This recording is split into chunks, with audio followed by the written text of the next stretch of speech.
delivery. Number 1 is walking. Laking tulong ito para sa maging normal ang position ni baby at mas maging maganda ang circulation at positioning ni baby.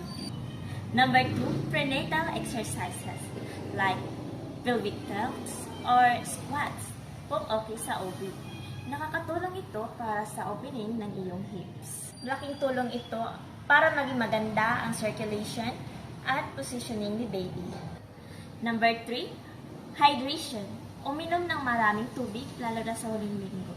Nakakatulong din ito para maiwasan dry liver. Number 4, balanced diet.